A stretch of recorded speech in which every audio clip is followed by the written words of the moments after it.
예수님은 십자가에 처형당해서 죽었습니다. 한 군인은 사망 확인을 위해서 예수님이 옆구리에 창으로 찔렀습니다. 아리마대 사람 요셉은 이 예수의 시체를 인수했고, 장례 용품을 가져온 니고데모와 또 이 아리마대 사람 요셉은 유대인의 장례법대로 새로운 무덤에 예수의 시신을 안장했습니다. 마태의 증언에 의하면 죽인 자들은 시체 탈취로 인한 혼란이 두려워서 시신이 없어져서 유대의 종교 지도자들은 그것이 두려워서 빌라도는 무덤 돌문을 봉인하고 경비를 세워두기까지 했었습니다. 하루가 지나고 또 이틀이 지나고 3일째 되는 아침이 되었습니다. 여인들이 무덤을 찾았는데 돌문이 옮겨졌습니다. 시신을 감쌌던 세마포와 머리를 감쌌던 수건만 제각기 제 위치가 아닌 따로 있을 뿐 무덤은 아큐파이 되지 않고 비어 있었습니다. 그리고 그 무덤 근처에서 부활하신 예수님은 이 여인들을 만나 주셨습니다. 얼마나 놀랍고 감동이었겠습니까? 사랑하는 사람을 비참하게 죽는 모습을 목격했던 그 여인들은 전혀 예상하지 못하고 기대하지 못했던 주님의 다시 살아나신 놀라운 이 만남을 이 여인들은 체험하게 되었습니다. 그 놀라운 벅찬 감동을 오늘 여러분들 모두가 주님의 이 부활의 생명의 소식을 누리게 되시기를 주의 이름으로 간절히 축원합니다. 반면에 이 예수를 죽였던 대제사장들은 얼마나 뒤집혔겠습니까? 최고회의를 소집했습니다. 그리고 경비병을 매수했고 그들은 제자들이 시신을 탈취했다고, 제자들이 이걸 시신을 가져갔다고 이야기를 날조했습니다. 권력의 힘으로 한 사람을 죽일 수는 있었지만 이 날조된 이야기는 누구에게도 정설로 믿어지지 않았습니다. 이때부터 두 이야기가 시작이 되었습니다. 하나는 예수가 다시 살아났다, 예수가 다시 부활했다라고 믿고 체험했던 사람들의 이야기가 있고, 당시 권력을 가지고 돈으로 사람을 매수하기까지 했고 없는 이야기까지도 만들어 날조할 수 있었던 막강한 힘을 가지고 있었던 사람들이 만든 믿는 이야기, 시신이 탈취되었다. 이 두 가지 이야기가 시작이 됩니다. 하지만 지금 오늘날 전 세계 이 날조된 이야기를 믿고 정설로 받아들인 사람 누가 있습니까? 물론 이 세상엔 예수의 부활을 믿지 않는 사람들 많이 있습니다. 하지만 이 예수 부활 이래로 수없는 사람, 수십억의 많은 사람들이 예수 부활 생명을 믿고 의지하면서 이 이야기를 자신의 삶의 부활의 이야기로 영접하고 받아들였습니다. 그럼에도 불구하고 죽인 자들은 시신 탈취로 위장했으니까 이 시신을 가져간 제자들을 찾기에 얼마나 난리였겠습니까? 그날 당일 예수가 부활한 그 당일 저녁 밤이었습니다. 제자들은 자기들 찾기 혈안이 된 이 유대인들이 무서워서, 오늘 말씀이 첫 절에 유대인들이 무서워서 한 집에 모여 다락방에 숨었습니다. 집에 있는 문이란 문은 다 걸어 잠궜습니다. 그런데 부활하신 예수님께서 그 걸어 잠근 방에 들어오셔서 못자국 난 두 손과 옆구리를 보여주었습니다. 제자들은 눈으로 확인하고 기쁨을 가누지 못했습니다. 여러분들, 그 현장에 있었다는 것, 그 집안에서 함께 모여서 부활하신 예수님이 문을 걸어 잠궜는데도 그들 한가운데 서서 Peace be with you, 너에게 평강이 있을지어다, 그 현장에 있었던 이 놀라운 체험을 한 제자들, 현장은 가장 정확한 정보입니다. 책을 통해 공부하는 것보다 현장에 있었다고 하는 건 더욱 확실하고 신속합니다. 저는 일제시대의 경험을 책을 통해서만 공부했을 뿐이지만 오늘 이 자리에 계신 몇몇 분들은 그 일제시대를 어린 시절에 청년의 시절에 살았습니다. 어떤 것이 더 정확하겠습니까? 그런데 그날 그 예수님 부활하신 저녁밤 그 집안의 현장에 있었던 11명의 제자 중에 도마가 그 현장에 없었습니다. 나중에 제자들에게 소식을 들었던 이 도마는 못자국 나는 그곳에 그 구멍에 내 손을 넣어보지 않고서는 나는 도무지 믿을 수 없다고 이야기합니다.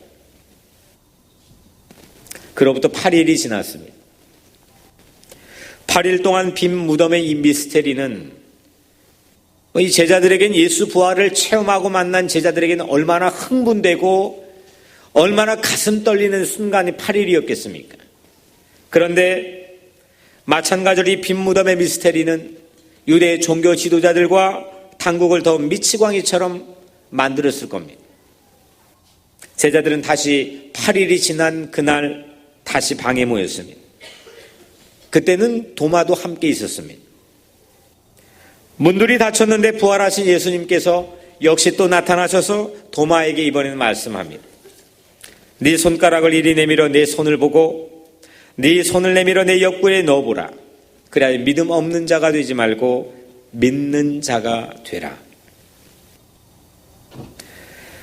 못자국이 난 구멍 난 곳에 손가락을 넣었습니다.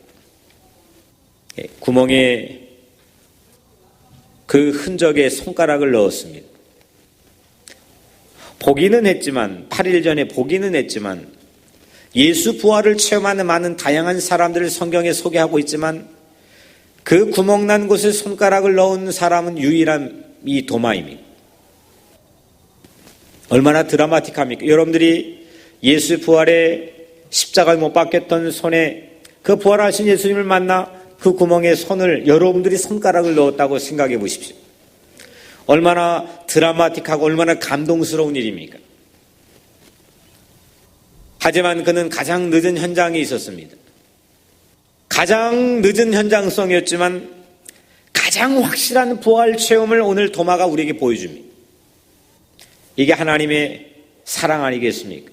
가장 늦은, 이미 때 지난, 철이 지나버린, 시간이 많이 흘러버린, 세월을 낭비해버린 발걸음일지라도 오늘 도마는 역사상 유일하게 예수 그리스도의 부활에 그 구멍 났는 못자국 난 그곳에 손을 넣었던 유일한 증인이 되었습니다.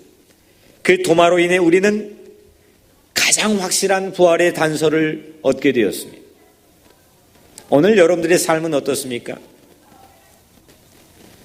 오늘 도마가 만졌던 못자국 난 예수 그리스도의 부활한 그 놀라운 체험처럼 오늘 여러분들의 삶도 그동안 여러분들의 삶이 어떠했던 이미 늦은 시간이건 이미 많은 세월이 지났건 오늘 귀한 이 부활의 이 아침에 여러분들의 부활의 놀라운 현장의 체험이 있기를 주의 이름으로 간절히 축복합니다. 도마가 부활한 예수를 만나려고 11명의 제자들과 함께 유대 광야를 거쳐서 갈릴리로 갑니다. 그 갈릴리 유대 광야를 거쳐 갈 때 천하무적이 되어서 전혀 다른 사람이 되고 전혀 다른 용기를 가지고 그는 광야 한복판을 지나 위험을 무릅쓰고 예수 부활한 예수를 만나기 위해 갈릴리로 갑니다. 이후에 도마는 목수가 되었다는 전승이 전해져 내려옵니다.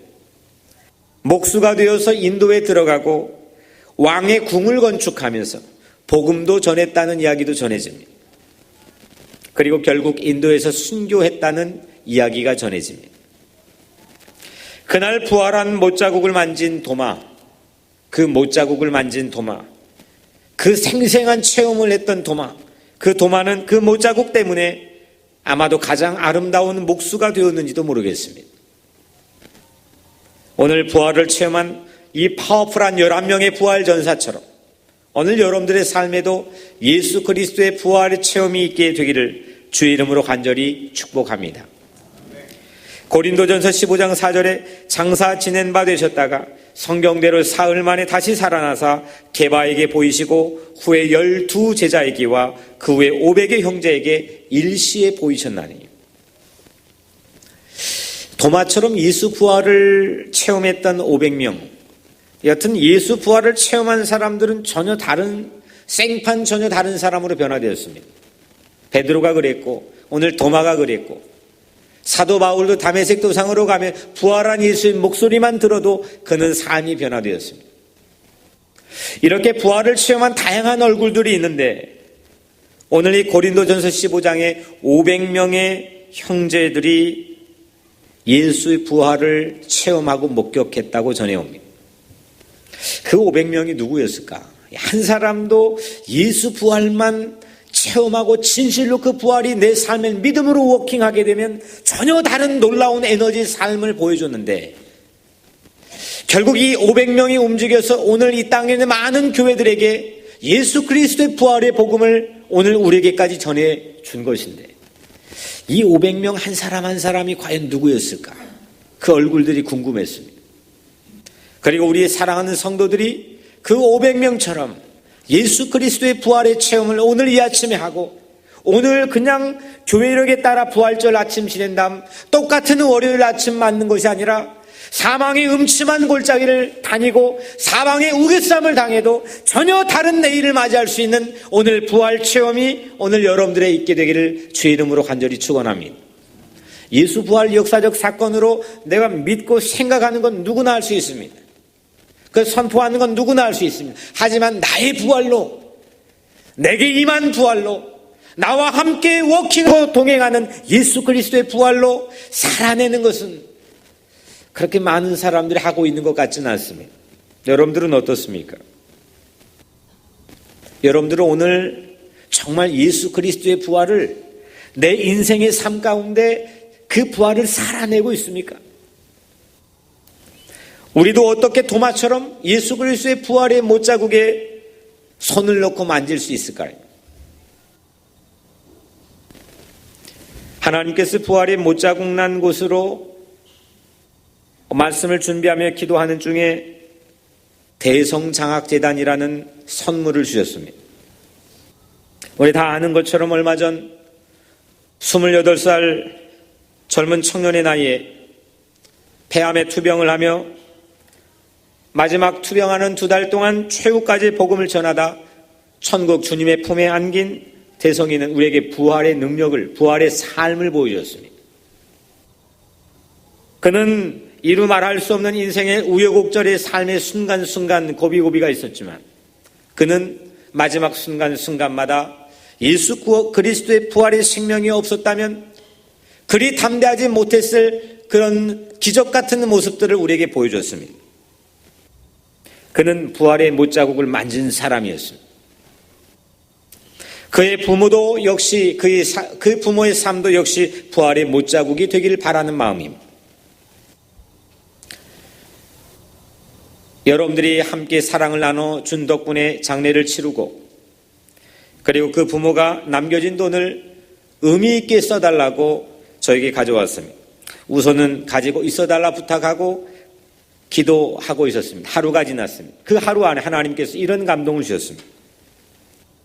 대성장학재단을 통하여 하나님께서 대성이가 우리 목사가 되겠다는 36살에 목사가 되고 싶다는 꿈을 5년 전에 저에게 말했었는데 그의 소망대로 하나님의 복음을 전하고 하나님의 나라를 위해 쓰임받고자 하는 이 땅에 있는 많은 젊은이들에게 꿈과 용기와 또 새로운 소망을 주는 그런 대성장학재단이 바로 오늘 우리 교회 공동체가 살아낼 부활의 못자국인 줄 믿으시길 바랍니다. 대성, 이 뜻은 물론 크게 이루었다, 다 이루었다. 예수님이 십자가에서 마지막 하신 말씀이기도 하지만 대성은 우리 조국의 도산 안창호 선생님이 1907년 기독교 정신에 의해 평양에 대성학교를 세웠는데 이 이름으로 잘 알려져 있습니다. 지금도 한국의 서울의 노량진이나 전국 방방곡곡에 학원의 이름에 가장 많이 있는 게 대성학원인데 그 첫 번째 유래가 도산 안창호 또 윤치호를 교장으로 세웠던 이 대성학교입니다. 당시 기독정신으로 애국하는 인재를 키우기 위해서 안창호는 당시 2만 원이라는 거금을 들여 대성학교를 세웠습니다. 그리고 오산학교와 더불어서 한국 어려운 시절에 하나님의 귀한 인재, 애국하는 인재를 만드는 중추적인 역할을 이 학교가 감당했습니다. 저는 오늘 하나님께서 우리에게 주신 이 대성장학재단, 대성이처럼 복음을 전하려는 젊은이들에게 믿음과 용기를 주는 이 대성장학재단이야말로 부활 생명의 씨앗이 될 것이고, 많은 이들이 만질, 많은 사람들이 앞으로 만질 부활의 못자국이 될 줄로 믿습니다. 저는 어렸을 때 이 신학교를 다닐 때 한 번도 빠짐없이 가장 마지막에 학비를 냈습니다. 그럴 만한 형편이 되지 못했습니다. 그런데 지금도 제 아내와 제가 잊지 못하는 한 분이 김계성 전도사님입니다. 서울의 저 구석 외진 곳에 가난한 쪽방에 80 이상의 노구를 이끌고 평생 사역을 하시다가 살고 계신 분이었습니다. 근데 그 김계성 분이 장학재단을 혼자 만들었습니다. 자기는 못 먹고 안 먹고 또 안 쓰고 안 입고, 그래서 장학금을 신학생이나 또 젊은 하나님의 귀한 일꾼에게 제공해 주었습니다. 얼마나 아꼈냐면은 흰 봉투가 얼마 되지도 않잖아요. 근데 그 흰 봉투를 아끼기 위해서 늘 갈 때마다 신문지로 봉투를 만들어서 저희에게 장학금을 줬습니다. 그 장학금으로 저희는 공부를 했습니다. 그리고 오늘 이 자리에 서서 여러분들에게 목회하고 있습니다. 그분이 없었다면 아마 신학이 중단됐을지도 모릅니다. 영국에 공부할 때 한 소식을 받았습니다. 그분이 돌아가셨습니다. 전국에서 그분의 장례식에 참여한, 그분의 장학금을 받았던 수없는 목회자들, 수없는 사람들이 몰려들었는데 1000여 명에 넘는 목회자들이 몰려들었습니다. 저도 한 학기에 50만 원씩 그걸 받아서 학비를 냈고 공부를 했는데 1000명이 넘는 사람들에게 그 아무 힘없어 보이고 정말 쪽방에 정말 가난해 보이는 그 할머니가 수없는 사람들에게 생명의 씨앗을 심었습니다. 저는 오늘 우리에게 주신 이 대성장학재단, 이 부활의 못자국이 하나님의 이 동일한 역사를 우리 교회를 통해 이룩해 주실 줄로 믿습니다. 우리 아는 것처럼 외람된 말씀이지만 그 부모도, 우리 대성이 부모도 가난합니다. 여러분들이 도운 돈, 거기에서 남겨진 모든 걸 가지고 와서 귀한 곳에 써달라 했습니다. 거기에 덧붙여 5,000불을 대성장학재단 시드머니로 오늘 하나님께 예물을 드렸습니다. 이것은 가난한 과부의 랩돈, 2랩돈입니다. 주님은 이를 받아주실 것이고, 이 2랩돈을 통해 사망 권세를 이기는 부활, 우리로 하여금 살게 할 줄로 믿습니다. 부활은 누구나 말합니다. 오래 믿은 사람일수록 부활 모르는 사람이 없습니다. 부활을 믿고 부활을 찬양합니다. 하지만 부활을 살아내지 못합니다. 오늘 이건 하나의 길에 불과합니다.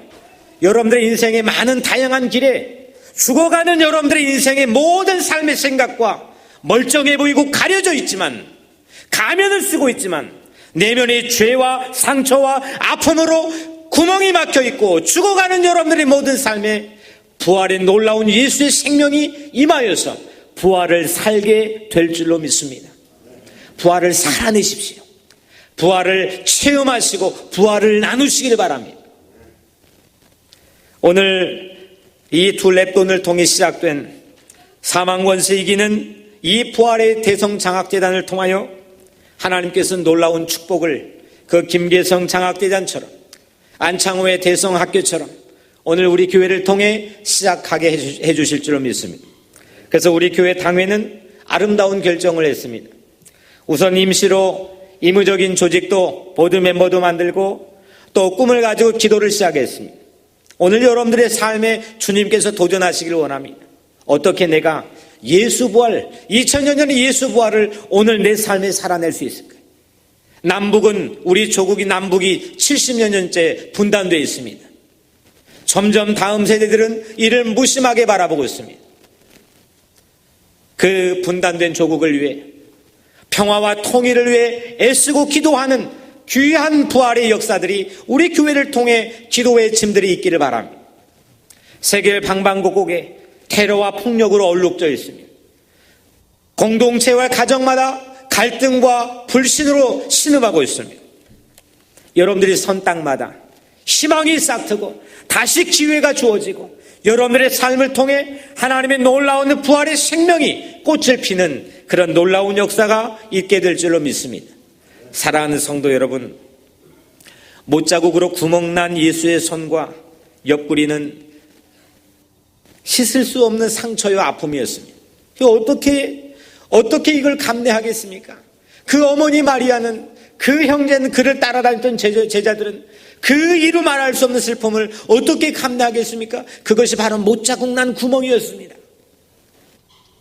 그런데 다시 살아나신 예수님은 그 못자국 난 구멍으로 한 사람 도마를 전혀 다른 사람으로 능력 있게 변화시켰고 2000년 동안 수없는 인생을 그 못자국 난 구멍을 통해 구원했습니다. 여러분들에도 상처난 구멍이 있습니까? 여러분들의 가정에도 그런 구멍이 있습니까? 그것이 바로 부활 예수가 십자가의 사랑으로 함께 서 있는 자리인 줄 믿습니다. 부활을 체험해 새 생명으로 능력 있게 살아가는 부활의 전사들이 되시기를 주의 이름으로 간절히 축원합니다. 기도하겠습니다. 사랑이 많으시고 은혜로우신 아버지 하나님, 우리가 부활을 고백할 뿐만 아니라 정말 부활을 우리 삶으로 받아들이고 그 부활을 살아내는 능력 있는 삶이 되게 하여 주옵소서. 하나의 달력에 그어져 있는 부활절을 보내 내일 똑같은 월요일을 맞이하지 않게 하시고, 하나님 다른 월요일을 맞이하게 하시고, 또 다른 화요일을 맞이하게 하셔서 하나님의 능력 있는 부활의 자녀들이 될 수 있도록 우리를 축복하여 주시옵소서.